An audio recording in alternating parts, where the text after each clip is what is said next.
Welcome to the C4 Canucks Hockey Podcast. Every week, they talk about the Vancouver Canucks with a fair amount of nonsense thrown in. Sure, they're never the first with the news, nor the best connected, and definitely more off the rails than on.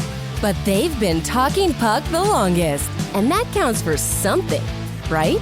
So strap in for the longest running, best mediocre Canucks Hockey Podcast. It's C4 with Chris and Anna. Hey, it's Chris. There's Anna. We're back again a week later. This is Yeah, we're still here. We're still kicking. Yeah.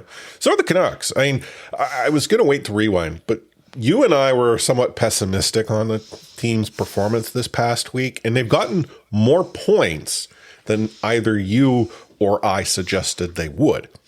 I will, however, give you a little credit. You at least predicted the win correctly. Mm-hmm. I said they beat the Leafs. And I laughed at you. Yeah, cruel. I gave them a win. I simply didn't pick the right game.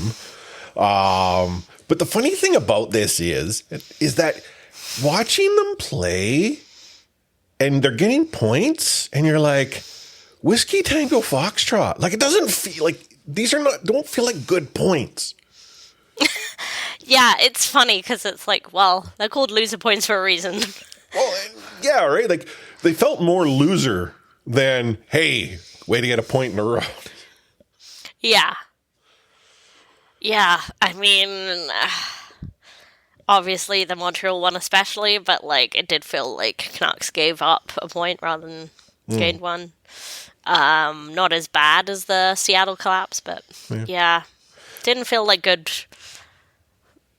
points to win. Yeah. You got to go to a good game that involved Montreal. Very true. Mm-hmm. Another dub in the P-dub for Montreal. Yeah, It was a great time. Yeah, sold out Raj. Sold out Rogers. Really great atmosphere. More kids than I've ever seen at a game. How much were the tickets? $30? So not like super cheap. No. But accessible. It's accessible. Like, we've talked about this. That's like, maybe it was 35, but like, yeah.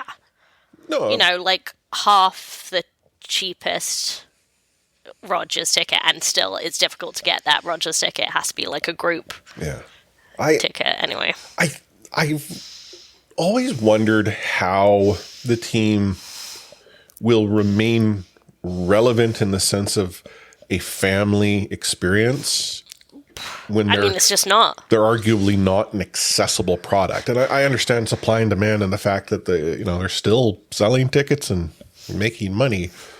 But at some point in time, the loss of that sort of family experience could become detrimental. I mean, it's one of the things that we've seen happen in other, professional teams in Vancouver, Canada, the Canadian Football League, going off the rails here. There's an argument that gets made that they lost connection here in Vancouver with the family market.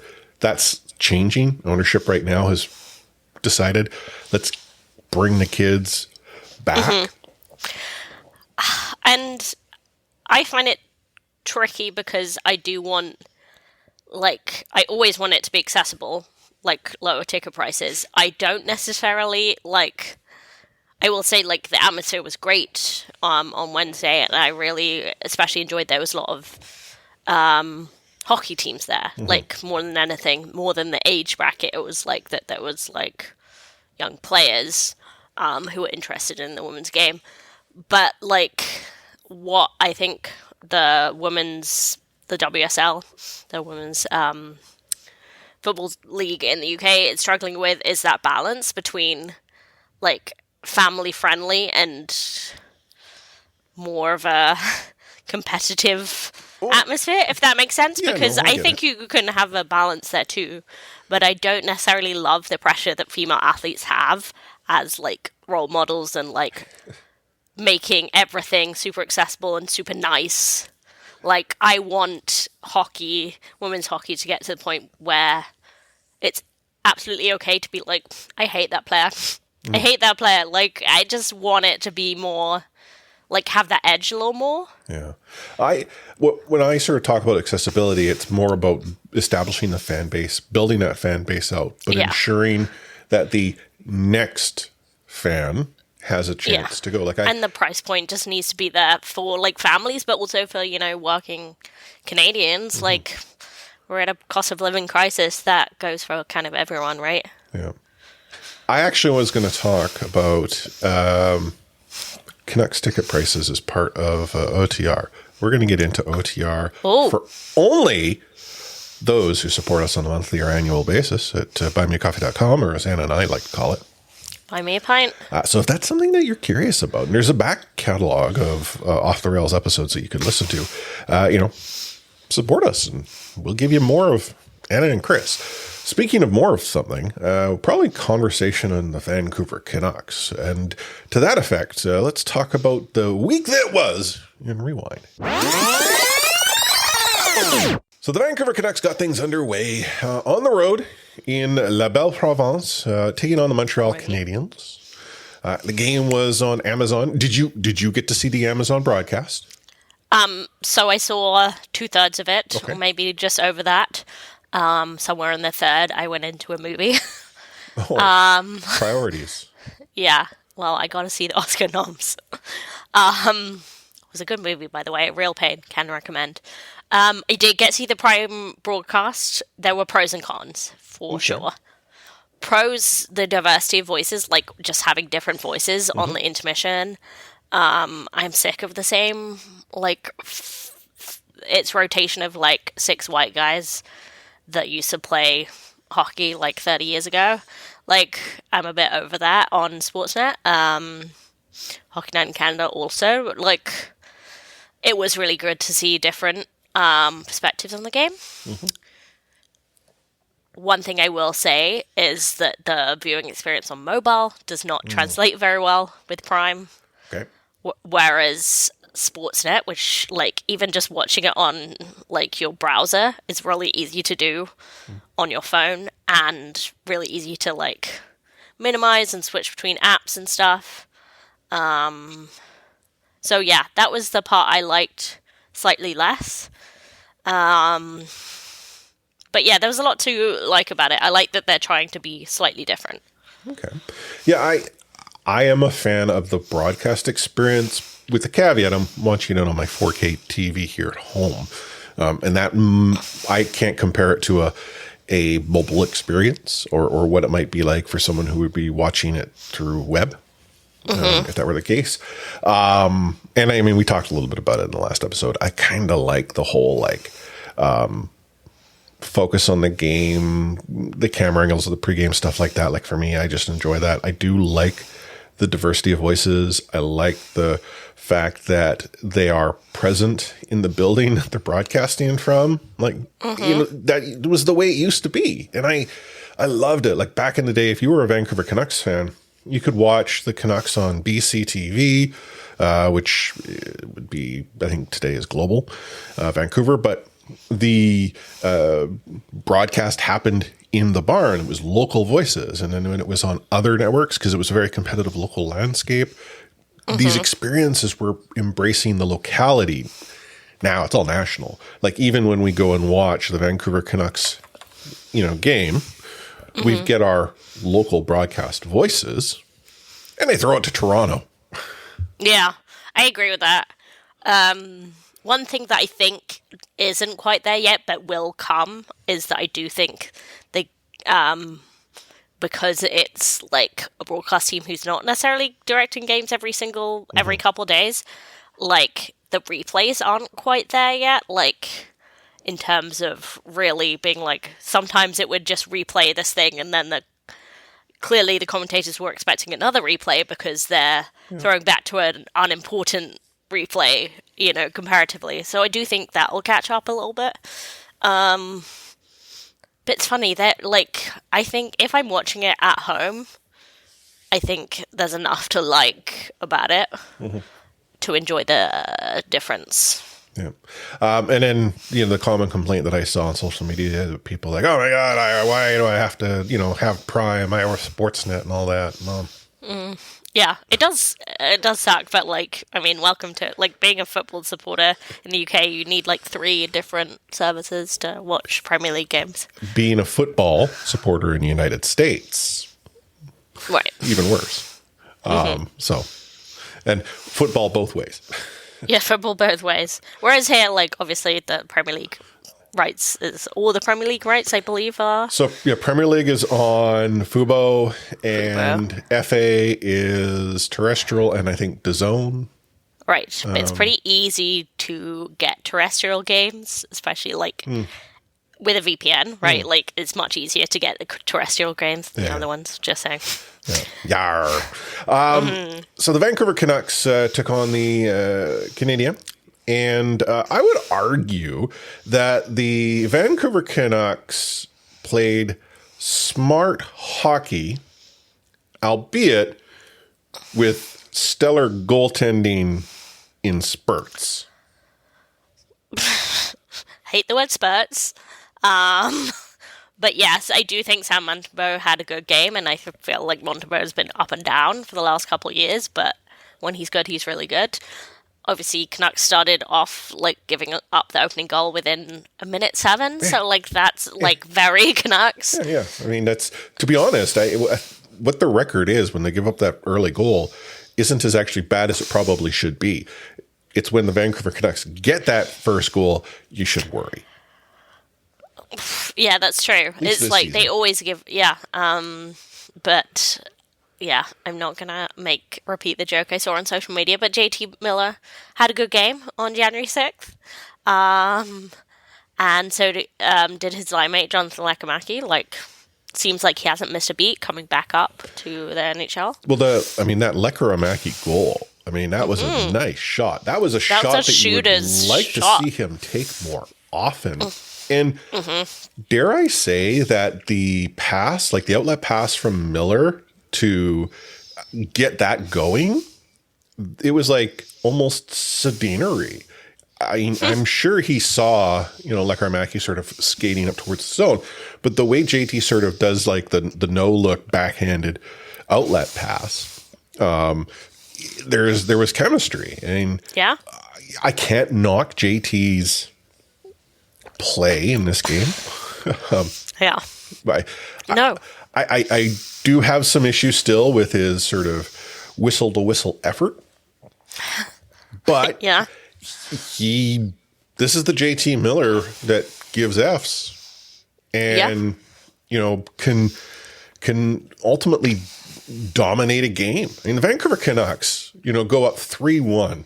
Halfway through the game, 3-1. Well, not even halfway through the game. Like, we're talking within the first 4 minutes of the second period.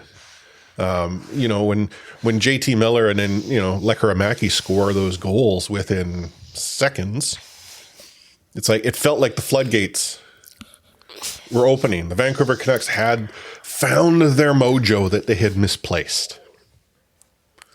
Fortunately, they misplaced it after that third goal. Yeah.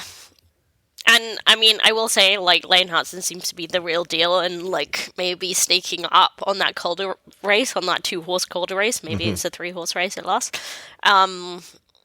But, yeah. Like, can't fault Montreal for the effort. Hudson was like a 3-point night, too, right? Yeah. Like 1 goal, 2 assists. Something yeah. Like that.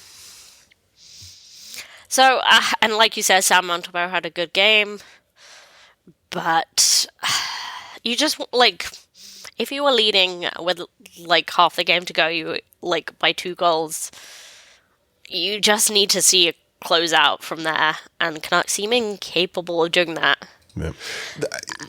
The part that actually irritated me the most was the Höglander penalty late in the third period. Yeah, and it does seem like just when he's, like, putting together a couple of games of solid play, one, he doesn't get the bounce to get a goal, and then then it goes and swats it all by doing something stupid like a late penalty. Yeah, well, the type of penalty he took. Yes. Like, it's one thing if he went to try to fire the puck and over the glass or, surefire breakaway gets a hooking call or something like that. Like, Yeah. it's the interference call, not really away from the play, but I mean, away from the play, it's interference. And at the timing of it. And it didn't take long for the Canadian in overtime to capitalize, right? Well, I was going to say, like, super simple question for you. 42. How do the Canucks fix overtime? 42. 42. Actually, it would be 43. Just I guess it would. It's 43 the entire game. Yeah. Was it? It was after the Washington game Yeah. where Rick Tocchet had his, can't play Quinn for 5 minutes. Overtime, and I'm like, can't you? He probably could. Yeah, I don't know. Look, it's hard to understand what the team is doing wrong in overtime compared to what they were doing right last season. Like, one might say, well, they were scoring goals last season or not this season. Well, sure, but the Vancouver Canucks, when they get into overtime, can't get anything to go right. And if there's something that they can find a way to get wrong, they find it. And I'm not pinning this on one player, but like we have had a couple of Tyler Myers specials where he gets caught out on the pinch, which in normal gameplay, maybe like you have a couple more players where you might be able to get away with that a little more. But like if Tyler Myers in overtime, then you are SOL. What would you rather have? Tyler Myers get caught on the pinch or Tyler Myers set up a 2-on-0 breakaway? I mean, this is Sophie's choice here, but neither good options.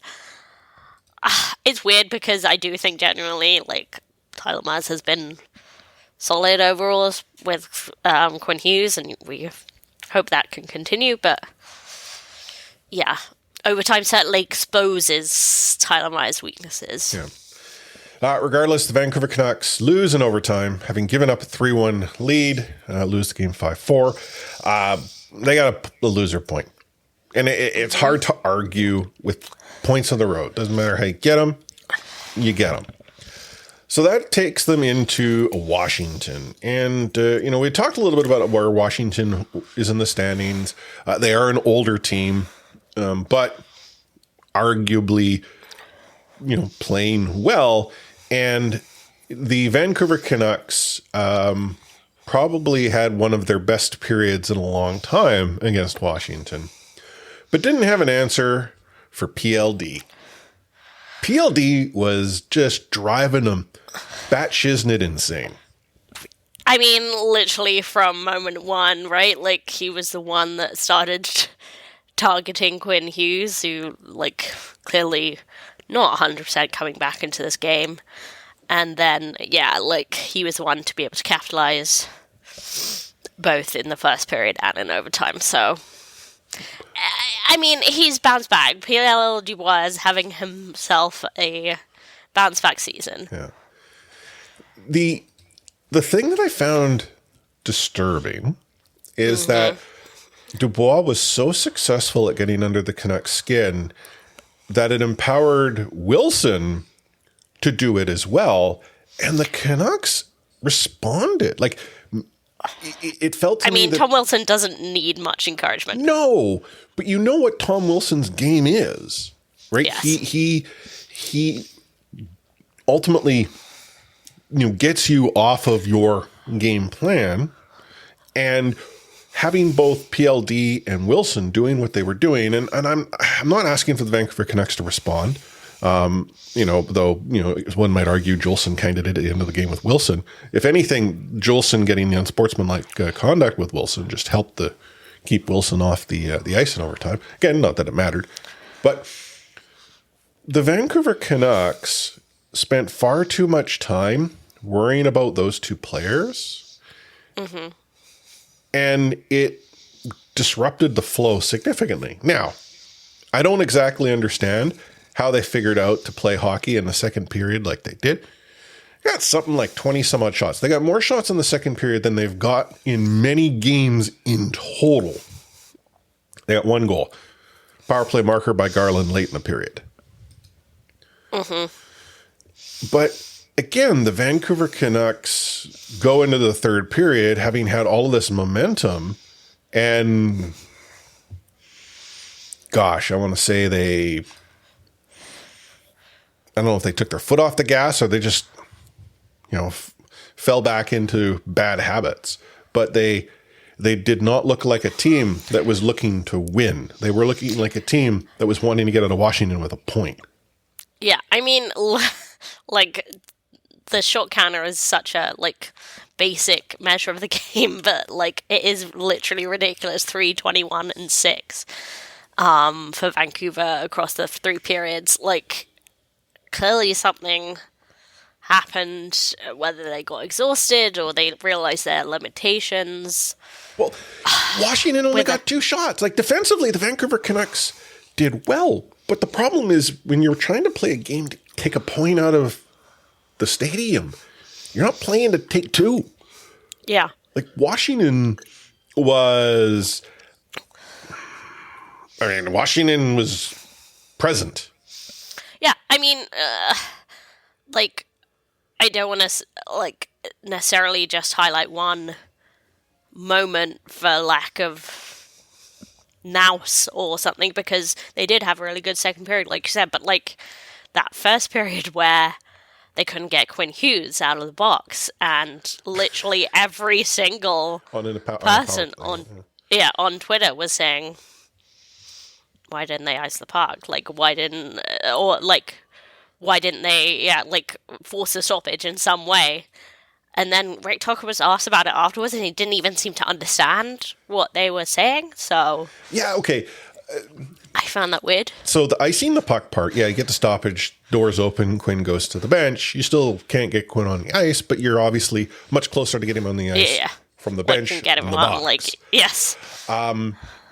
He is an integral part of your power play.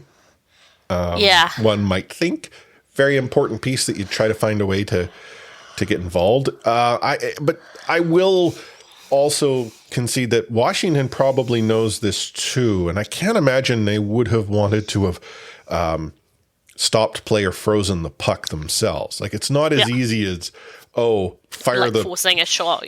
Fire the puck at the crest or what have you. Right? There's a little more to it, but that's that entire time that Quinn's just chilling. Yeah, just to seem like a waste. Yeah. If there was a positive outside the fact that the Vancouver Canucks did take a point out of Washington, having lost 2-1, Demko back on the bench backing up Lankinen. I guess it was back spasms after all. Yeah.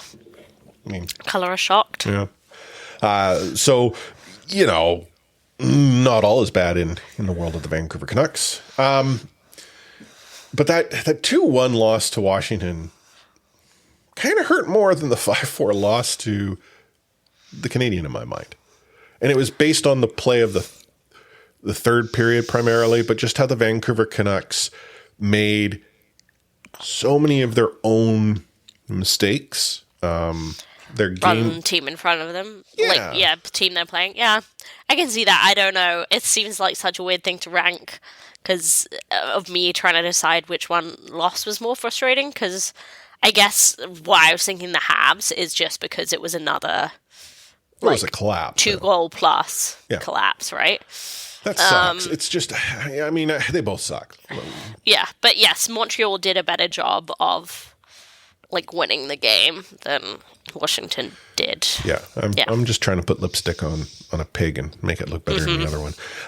Vancouver then goes into Carolina. Carolina had just, I think, the night before, 2 nights before, leapfrogged the Toronto Maple Leafs to be, best in East.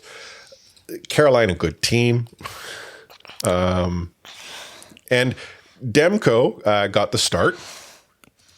I don't think Demko looked too hot, but in fairness, this is a guy who's still returning to the game, had just returned off of back spasms. I'm using air quotes because, sure. Yeah. But the team in front of him didn't look any better. Yeah, I'll be honest, I don't think Demko's at his best, no, but he does seem to be, burnishing off that rust still, but I don't think he's necessarily the problem. No, they don't lose this game because Demko didn't stand on his head. Demko could still be standing on his head, and they likely don't score a goal. Yeah, I mean, the fact that, like, they had an AHL, like, goalie who doesn't even have the right pads on. Tokarski, like, he's Vezina candidate, totally. Well, yeah, Canucks certainly made him look like that. But, like, literally, it's just, like, shots on net, shots on net, shots on net. And, like, Canucks just couldn't do it. I'm trying to think, did they get a shot on net with their first power play? Was that the one that I'm trying to remember? Games have sort of blurred. There was a game where the Vancouver Canucks got 0 shots on net on a power play, and the best chance was an odd man rush shorthanded. It might have been right. this. I think this was the game. I think it was it. Yes, I do remember a short-handed chance, so it must have been this. Yeah. Anyhow, the point being is that the Vancouver Canucks have a cascade of issues they got to figure out. I mean, and some of it in my mind is actually coaching related. Like there's a systems issue or a coaching issue. Like the messages aren't being understood or received or. Who was writing a story about that this week? Like the lack of specialist coaching. Was it Daniel Wagner? But just like how they haven't necessarily hired someone to be a power play specialist when this is an area where the Canucks have consistently struggled, and they have very, very skilled coaches. Like, like we've got coaches that were at the top of their game in the NHL, like in Furt, in the Sedins, in Gonchar, like. But, like, actually hiring, like, they need their version of the set piece coach. Mm-hmm. Like, it just seems crazy that hasn't happened yet. Well, even if it's not a specialist coach, the power play is designed around, hey, drop pass, someone skate it from blue line to get the zone entry. Like, it's all built around, if we can get in, then we can control the puck. Like, the zone entry is a massive problem unless Quinn Hughes is on the ice. Well, but even when they get that zone entry or a successful zone entry, or alternatively, they win a face-off in the opposing zone, their puck movement is so deliberate. Almost like you watch teams now, and I feel that they've learned that they can be much more aggressive because the Canucks are not moving the puck with speed. They're being very predictable as to the direction that the puck is going to go. The only player that seems to have a sense of creativity or disruptiveness to his game is Quinn Hughes. But then you're putting so much weight on the captain that if he, catches an edge and goes down, it's going the other direction real quick. I was actually just looking at the time on ice. So despite the fact that Quinn had an extended break in the penalty box, close to 30 minutes in the game. So again, yes, you can't play him the entire game, but maybe you should try. Yeah. Although, like, only wait, one are shot, we on the though? This is the Hurricanes. Carolina game, Yeah. so he wasn't in the box in the. Which game is? Oh, Washington. Yeah, That was a Washington game, but like, blur. yeah. Everything's a blur. But the point still stands. So let's try and play him for 60 minutes if we can. Yeah. But yeah, it, like you said, like the Canucks power play, just seems to be lackluster and obvious, and limp. I don't know. So many words. They need their own version of the Nicholas Hover. Real ones now. So anyhow, Vancouver Canucks lose 2 buzz. 3 stars in the building are no Canucks. And they're supposed to fly out that night and into Toronto, where they could sleep in their hotel beds. Spoiler alert, that did not occur. Big snowstorm out east. Carolina, as a result, had some issues. The plane could not depart.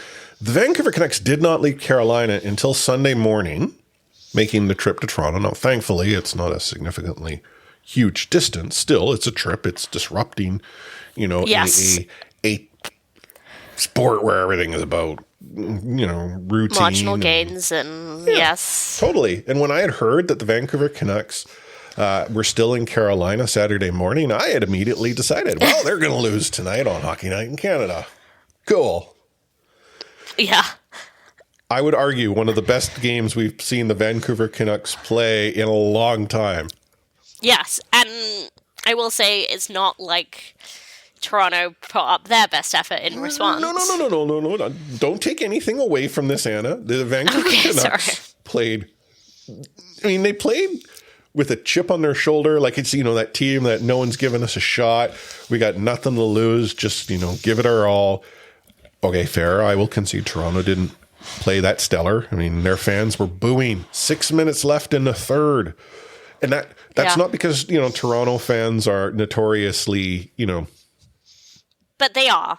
They are a bit crazy.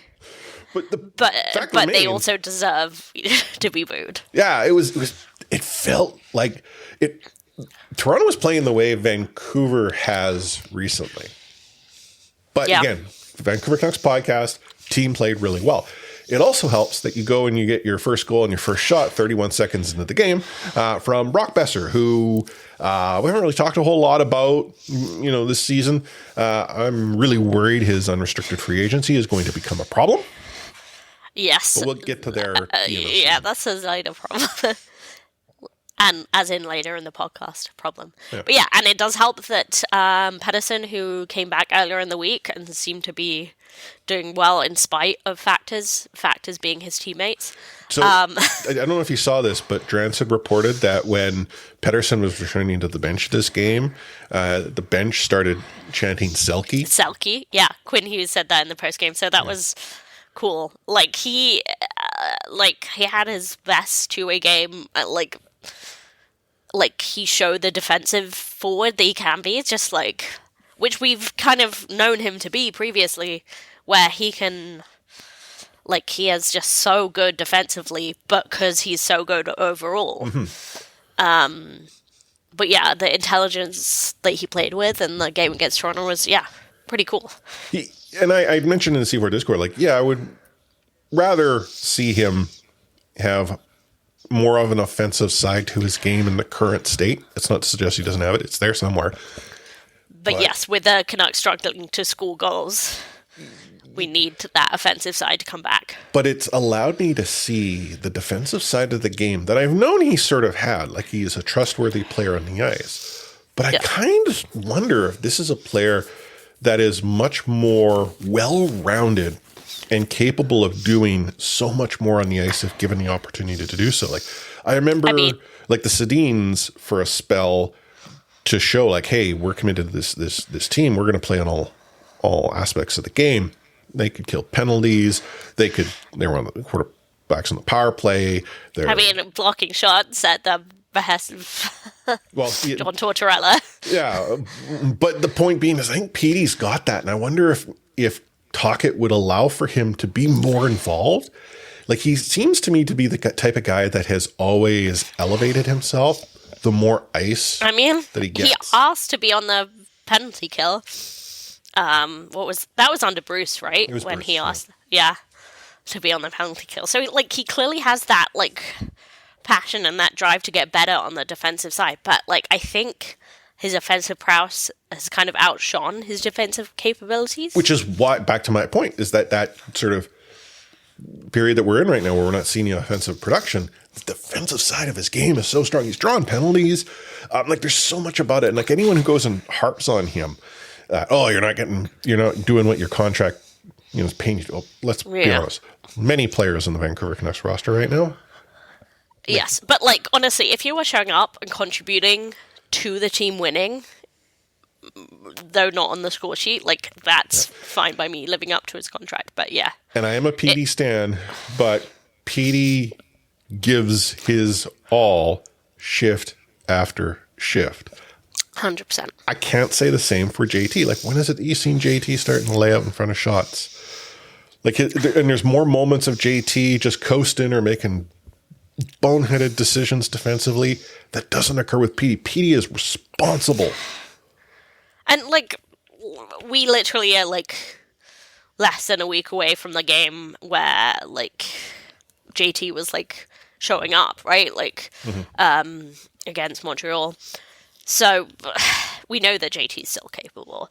And, like, we're saying, ideal scenario is they are both showing up, they are both contributing, and they're best friends forever and ever.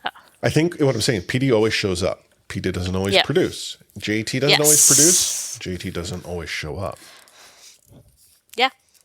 And, like, don't get me wrong, I'm not here to defend JT Miller. No, I know you're not. Just only clarifying my point. The Vancouver Canucks, they get a 3-buzz victory against the Toronto Maple Leafs. Shout out for Kevin Lankinen. Another shout out. Yeah, Kevin Blankinen, Vezina candidate. First shutout for the Vancouver Canucks in Toronto ever. No, is that true? Apparently. In 50 years? Apparently, the Vancouver Canucks have never shut the Toronto Maple Leafs out in their own barn. That's crazy. So... We'll go for Kevin Lankinen. Probably just another reason why we can't afford to keep him next year, but... Yeah. I mean, our friend of the show, Sam Chang, raised the point that wouldn't that OEL buyout money be useful if you were trying to get Lankinen a new contract, but... Yeah, I mean, the OEL thing, mad. Like, not that he was good against the Canucks, but, like, he was terrible when he left the Canucks. He was terrible with the Canucks. Not terrible across the board, but you know what I mean. Disappointing. And then he shows up to Toronto and suddenly he remembers how to play. Like, what the hell? Yeah. Little off the rails, I just finished reading Ed Wills's Never Boring, History of the Vancouver Canucks. Right. And really good book. And there's more recent chapters actually talked about the OEL acquisition. And the way Ed posits many of the chapters is starting off with a question: what if something alternative, you never know, history? Like, what if the Vancouver Canucks did not trade for Oliver Ekman-Larsson? Yeah, I mean, like, we're both big Connor Garland fans, but would the franchise be, like, lost without Connor Garland? I don't know. Well, I think he sort of touches on in the book is there the possibility the Vancouver Canucks can get Garland for some of what they paid. Because I think if we recall, we had this conversation that Garland was really the first round pick. Yes. That's maybe an overpayment, but you could probably go back and reason that what Garland is doing now, picks are still a gamble. Regardless, Vancouver Canucks get the win. They're coming home on a high note. Out of a possible 12 points, they got... Or wait, I did the math right. They got 5. Or no, 4. I can't count. Wow. Yeah, 4. Sorry, what did we say? Win. 2. We both said 2? Yeah. Yeah, I just said the Toronto win, huh? Yeah. Okay. Well, actually, they're not coming home. They got that game against Winnipeg in Winnipeg, which we'll talk about in a moment. Then they come home. Sorry. Yes. So on that note, Vancouver Canucks fly into Winnipeg to wrap up the road trip. Winnipeg has cooled off a little bit. They're still a good team, but they're not as hot as they were at the start of the season. What do you think is going to take place here? Canucks carry the momentum out of Toronto, or having had the opportunity to have a couple of nights of good sleep?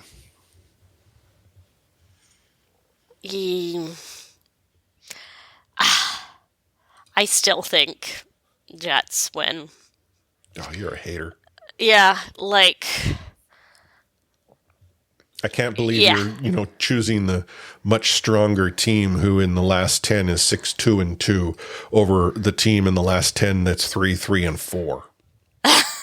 Yeah, I just think that the defensive side of the Jets is just so much stronger than the Canucks have any hope of being. And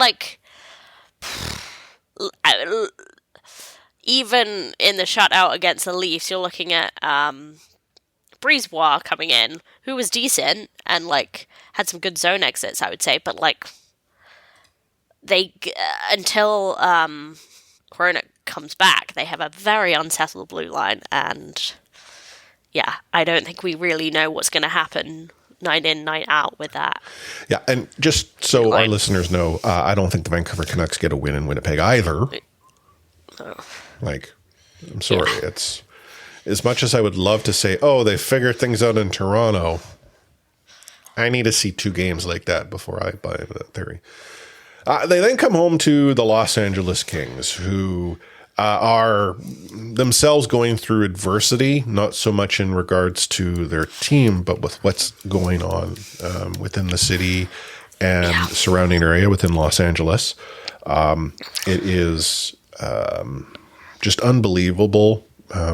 Some of the pictures and the video that we've seen, the fact that the fires are being propelled by hurricane force winds, like Terrifying. it is absolutely horrific. And that this is a hockey podcast though, and LA does come into town.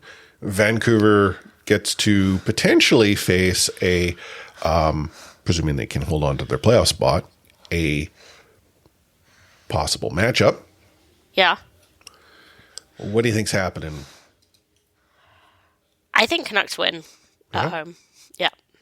Okay. And that's not to take away from Kings who are actually having a good year and yes, like still showing up in spite of adversity, but yeah, I do think Canucks win. Okay. See, I was going to give the Canucks a loser point here. Okay. And I mean, I they're good at those. They are, but the struggle that the Vancouver Canucks have at home just concerns me. Yeah, if this valid. if this was game was in the road, I actually could give the Vancouver Canucks a dub to wrap up a road trip type thing, but it's at home, and it's this something about the troubles they have in the Raj right now. Yeah, I think they win, and it very much could be OT, but yeah, they struggle in OT, but yeah, like I do think they win, but narrowly, and I think they lose against Edmonton. Well, Hockey Day in Canada. Edmonton Oilers come into town. Vancouver. I think it's Hockey Day in Canada, the 18th, if I recall. Anyhow, Let me check. regardless, Edmonton Oilers in town. Yeah, they're going to lose that. Edmonton's just playing well. Yes, it is the 18th. Yeah, I think they lose it badly, and I think badly? Okay, I don't know if they're going to lose badly, but I think they lose. Okay. I'm wary of getting too specific, but I think they show up against Winnipeg and actually have a good game and lose. I think they narrowly beat LA, and then I think they lose badly against Edmonton. Okay. Yeah, I just want to be like, if I'm right, haters, Anna. We're for haters. people to be amazed. I can hear the people clicking the unsubscribe button as we record.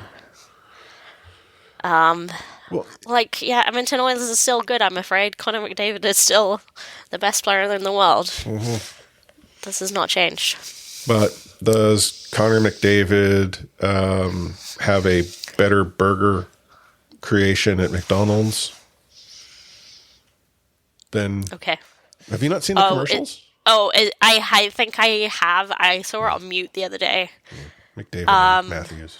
Donald's. I did wonder if there was like some argument about who wears yellow and who wears red. Because red is similar to Oilers orange, but... McDavid went with like the quad Big Mac. I can't remember what the name is, but it's like a 4-patty Big Mac. That's a solid choice, to be honest. 4 patties? I mean, it's crazy, but like Anna, I love a Big you're a Mac. fiend. I mean, obviously it had to be Big Mac. His name is McDavid. Well, okay, fair. I didn't really make that correlation because I'm not so smart. But I just 4 patties on a Big Mac. Oh, that's a lot of... It is. It's too much meat, even if it's McDonald's meat. Yeah. So, if you're keeping track, Anna has given them a tough loss against the Jets, a win against the Kings, and a loss against the Oilers. I'm giving them losses against the Jets and the Oilers with a loser point against the Kings. Who knows? So 3 losses. That's, to sum it all up, 3 losses is what you're saying. Yeah, but they get a point. Loser point. Okay. Yeah. Canucks, we know you listen to the show. Prove us wrong. Go on a tear. Win every game the rest of the way. President's We love Trophy. that. Whatever. And Love then being eventually the wrong. Stanley Cup. Whatever it takes. Anyhow, you're listening to the C4 Canucks Hockey Podcast, brought to you by Anna and Chris.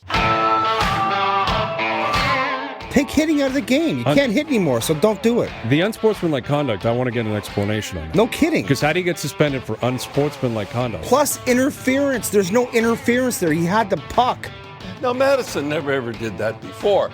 Now, why did he do it? Because he was mad. Well, your early favorite for the Calder Trophy, that's for sure. Elias Pettersson, you might even say your early favorite for the Hart Trophy. Just to get back to your question, Elias is going to play plenty. He didn't play. He's going to get a lot of power play time. And, yeah, I'm concerned about our offense. We lost 200-point players, and we've got to find a way to score. News came out over the course of this past week that Filip Hronek is close to returning to NHL action. He's been sent to Abbotsford on a conditioning stint. I don't know if you saw the drama around J-Pat's comments and then response by Alan Walsh. Yeah, I was just like, why is everyone being haters that day? There was a lot of hater energy. I was just like, because the first thing I saw was like Alan Walsh's comment, and then I saw J-Pat's, and I was just like, yeah, God, like Alan Walsh, I know his job is to be on the side of the players. But he does love to dunk on people, and it's just like, what if you're a new fan of the game and you're like, oh, yeah, of course he's going to play with the other team. And then he's like, no, you're stupid.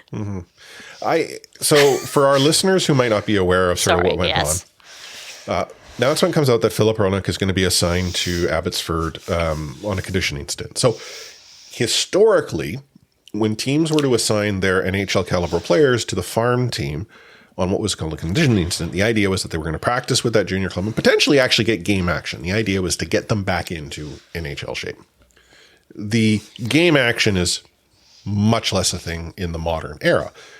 J-Pat brings this point up, like, hey, I like this. I wish more teams would do this. It allows players to, blah, blah, blah, blah, get better. That's really all J-Pat was saying. He's just referencing what used to happen. Maybe it should happen more. Alan Walsh is like, F that shit, but you think that would actually occur? It's never going to occur. You know what you're talking about. Like, I mean, I'm obviously manipulating what Walsh actually said on social media, but I don't understand why what J-Pat didn't say anything controversial. Yeah, he's probably wrong.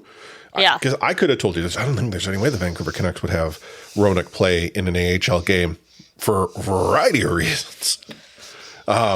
But Walsh went, DEFCON 1 on J-Pat and drama. And like, I mean, we're aware of Alan Walsh's history. We know what his personality is, and it is DEFCON 1 at all times. So I didn't like his attitude whatsoever.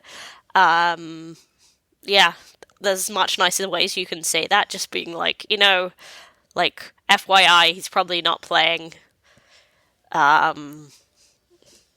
Just so people are aware, like the way Rick Dollywall will sort of clarify things that come out from like the team being like, this is what this actually means, by the way. Like, there's a much nicer way he could have done it, but yeah. Does mean Hronek's probably close to returning to the blue line. Now, in his absence, the way things sort of trickled out when Hughes was also in the lineup, Tyler Myers was his partner. And before Hronek's injury, if I recall, Myers had been paired with Quinn and Hronek had been paired with Susie, if memory serves me correct. You sort of asked this question, can they load up a pair or will Phil finally have to carry his own? I feel that we're going to probably see the two split. I believe we're going to get that return. At least in the short term, I believe that to be the case, yes. Myers, to his credit, and I mean, we kick him regularly, has shown a better form of hockey when he partnered with Quinn. He has contributed, like the Toronto game, he was involved. I want to say he was also involved in some aspects of the Montreal game where... Yeah, and it was his shot that, like, Bessa scored off. But you also see Tyler, like, making smart decisions to jump up with the play when it's in regulation. Once it goes to OT, it's like good Tyler is out the window. Yeah, I will say more chaos, less giraffe. Yeah, there's definitely like the good Tyler and the bad Tyler, one on each shoulder, and sometimes bad Tyler takes over. Yeah. I guess, like, I think you're right. I really do. But, like, there's just something in the back of my mind going, but, like, the fact that he needs Quinn Hughes to, like, babysit him and it's still taken, like, however many games of that happening for him to make those smarter decisions. And, yeah, I feel the same way about Desharnais. Like, yes, he's less of a liability on the third pair than he was before, but it's taken him half a season to get there. Yeah. Like, why are we paying that for that? So, okay, I mean, somewhat related is what will that third pairing be? Is it going to be Desharnais and Forbort? Brandstrom was put on waivers today. Put on waivers this morning, which, like, and Rick Tocchet was asked about Brisebois going into the lineup and Brandstrom staying out against Toronto, I believe, or was it the game before? And he just... Anyway, Rick Tocchet said, yes, he's a puck mover. Clearly, I think Thomas Drance maybe worded that question that way, that about Brandstrom's skills that way of being a puck-moving defenseman. He's like, but you still have to defend. I'd take Rick Tocchet's point that, like, maybe that he's much stronger at moving the puck out of the zone than he has been on some defensive moments. Is he better but than... still. Desharnais and Forbort, like, those two... Like, and Juleson, like, how many mistakes has Juleson made where you're just like, he is literally, like... You're right, well, I mean... He's made many. We referenced one of them in the last episode, which is what resulted in back spasms. The thing that I wonder is that Rick Tocchet has sort of a player, that he wants. And I don't mean that in the literal sense. It's more in the figurative sense. And I kind of wonder if Brandstrom doesn't really fit that description. Very clearly. And I know there are people who say, "Oh, Brandstrom's, his metrics don't match what our imagination does. It's more closely in line with what Tocchet is saying," and I, don't disagree.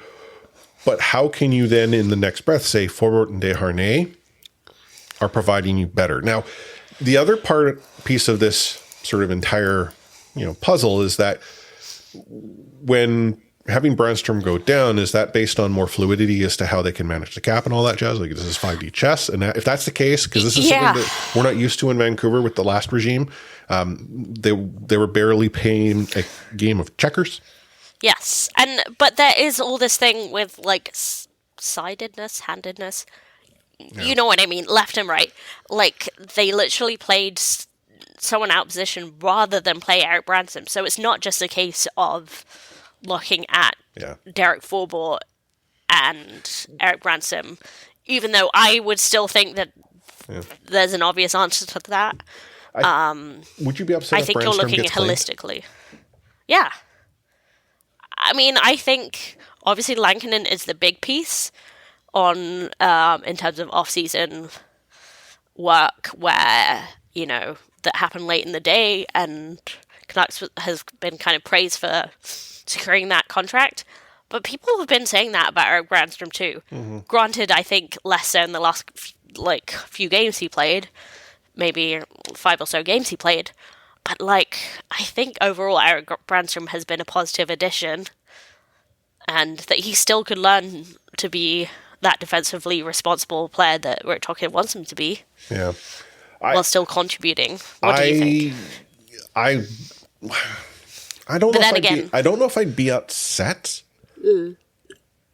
but I would be maybe somewhat disappointed because I like you mentioned, I feel that there is opportunity with Brandstrom that the Vancouver Canucks have, for one reason or another, not been able to capitalize on. I mean, if it was from a developmental perspective, why would they have then had him as sort of that first call up? I mean, he's looked good. We've seen glimpses and we've seen things that this kid's smart, but then, in other instances, there's defensive snafus, but you raise another fair point. Like, look at Juleson. We can point all the things that he does wrong. Desharnais, Forbort, we can point out all the things they do wrong too. And if you were to say, well, they do more things right than Brandstrom, what is it? Like, there's nothing that I feel Brandstrom like, oh man, Eric, what were you thinking? And I do think, but if we're going to look at another half season of Rick Tocchet just like refusing to engage with him and like play him, then yeah, sort of, if he doesn't fit, come loose. But like, I look back to Daniel Sprong, who himself has gone on waivers, is now playing for Seattle's farm team. Some actually fiery quotes coming out saying like, I'm proving that I don't belong in the AHL. You know, he had a 3-point night his first game in the A. But I'm not specifically talking about Daniel Sprong, the player, but Rick Tocchet can get very incredibly stubborn with players. Like, Canucks management knew who Daniel Sprong was when they signed him. They knew that, like, he was not going to be a defensive contributor. Yeah. He needed sheltered minutes and could produce in those minutes. They took that risk, and clearly Tocchet did not appreciate that and want to work with that. I mean, if you've been paying attention, Tocchet's been making comments that seem to be directed at his bosses. And, yes. And, you know, I mean, the Quinn Hughes comment we brought up earlier, he can't play Quinn Hughes for the whole overtime. Sure he can. Yes, he needs help. Like, clearly, like, Rick Tocchet's not 100% happy with that. But yeah, there's definitely some kind of elements of Rick Tocchet as a coach I'm starting to think it's just like, he gets incredibly stubborn about certain players. Yeah. PD back, so all's good, right? Problem solved. All the, you know, hot rumors that Boston's now in the mix and wants to get in on the PD action is just, you know, smoke. Yeah. Yeah. Incredibly funny moment where Marchand gets, like, throws a hissy fit about the reports that him and Pasternak are in a feud also, just as a side note. By the way, it does seem to be, like, either made up or badly sourced, but very funny because Marchand just, like, has no chill and is a complete baby and,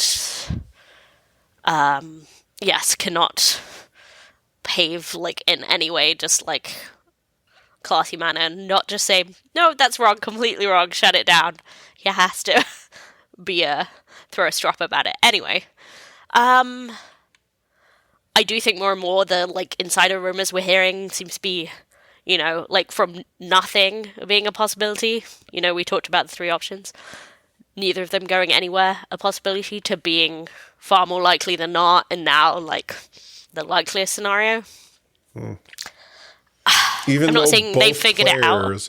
Met with their agents when the team was in Montreal in what was understood to be unplanned interactions that were coincidental.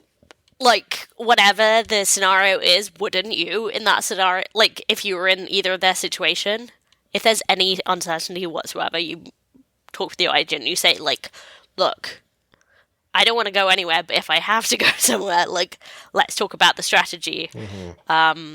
Let's crisis plan. I think that's completely valid and normal in this situation to do that. I'm not saying nothing's going to happen. I'm just saying I still think it's likelier that neither of them go anywhere. Because, I mean, also Canucks, like, the Miller deals they've turned down in the past, which I think both of us have found something to like in those Miller trades. Well, the more recent one is that there was a Rangers deal with Zibanejad, but then now it's come out that Zibanejad was like, ain't going to happen. Yeah. But I think, you know, back in the past, when before Miller's extension. Yes. Yes. That also was in Ed Wilson's book, the whole Horvat Miller thing, and some of the stuff that, you know, the juice that he squeezes. This is sort of off the rails, but just like, I've heard some, like, media voices from other markets saying, well, wouldn't you rather keep Miller? And to me, and this is actually zero shade against Miller, but hell no. Like, well, if I had a choice between the two, and we don't want to choose between the two. But if we had to, and the other is it's PD, the younger player who has the greatest ceiling, who has been inconsistent and maybe the more inconsistent of the two, but has also had injuries to deal with.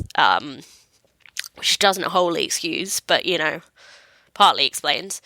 But yeah, the younger of the two, the more, higher ceiling of the two, the one that hasn't had feuds with several teammates, no past of that, clearly...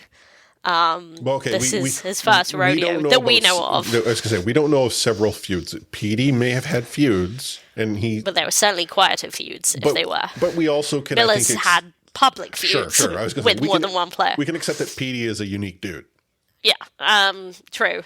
But younger player, long-term deal, higher ceiling, Yeah, I feel like those who say you got to keep Miller, I bet you they would also be telling you that Petey is soft. They probably also told you that Daniel and Henrik were soft. Yeah. So, got to have that North American heart. Yeah. Oh, we'll be talking about this until the deadline. At least. Anywho, here we are. About an hour in, maybe just over.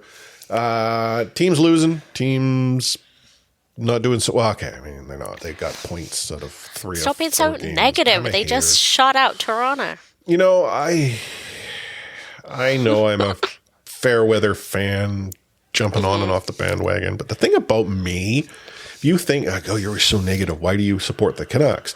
I don't know, but they're my team, and I'm going to support them until the end of time. Why we're so negative is that we have supported the Canucks. Yeah. I just want the team to do well. If the team just was young and they made mistakes and they lost games because of those mistakes, but they were competing the whole 60 minutes and just weren't getting bounces or breaks, I could live with that. It's when the team doesn't seem to appear to give that effort, when they're boring to watch, yeah, that's a disappointing one. When they can't score at all, have no offensive threat. Hey, this sounds like my Premier League team. How'd they do today? Not so good. No. That penalty shootout, so Arsenal lost in the Cup today to Man United, who were starting to turn around their fortunes. Hey, in fairness, Spurs won, but they could have been Spurs who had to go to extra time. Yeah. So, yes, Arsenal... 6th division team or whatever. Yeah, exactly. Arsenal did lose to a Premier League team. But yeah, the penalty shootout was, one of the worst things I've ever seen. Yeah. David Raya got nowhere near any of the goals. Anyway. So, it's fun being a sports fan. Yeah. Here we are, end of a show. If you reach this point of the show and you haven't unsubscribed earlier, like one of those unsubscribe clicks that I thought I was hearing, I would ask that you continue to subscribe and or subscribe if you don't. You can also join in the conversation at C4 Discord, discord.io/C4 Podcast. We're on all the social media platforms at the C4 Podcast of most, Blue Sky, C4podcast.com. And that's our website, C4podcast.com, where you can go find the back catalog. If you wanted to support the show and tune in to OTR that Anna and I are about to record, Off the Rails, which is about 15 or so minutes of us just having a good time talking about all sorts of things. And most episodes where I try to get Anna in trouble. Hi, Anna's mom. Hi, Mom. You can go to buymeacoffee.com/C4 podcast, which Anna and I would prefer to refer to as... Buy me a pint. And you can throw a few bucks our way either on a monthly or annual basis. And that gets you into not only C4 OTR, but it also gets you one of those exclusive C4 podcast stickers. If, though, you'd rather just buy us a pint or two, throw a few bucks our way so we can have a beverage on you, that's also possible through Buy Me a Coffee. But, Anna, any final words of wisdom for our listeners this week? Can I just say I hate football? And that goes both ways, because I have, spent, I both hate Premier League football and I hate NFL because, I've always hated NFL, but especially in a weekend where the Canucks have a road game during NFL playoffs, and it packed out sports bars, but in the wrong way. And luckily we found a good spot, and they kept the volume on the Canucks game, but we did have to fight our corner more than once. So, That's the whole thing. I hate football. Yeah, he hates football. Well, my word of advice comes from the wise words of my daughter. Today in her soccer game, she scored a goal. And I noticed that she wasn't all that excited. So I asked her about it. I'm like, hey, you didn't seem all that excited after you scored a goal. Well, Daddy, I've scored goals before. Why would I be excited about this one? The kid's 7 years old, and she's acting like she's been there before. Wow. Love that. Yeah, like this is a mature She's definitely, kid. yeah. So wise. Yeah. So on behalf of N84603, myself, Chris, Allied Force, I'm going to sign off this episode of C4 with We Out.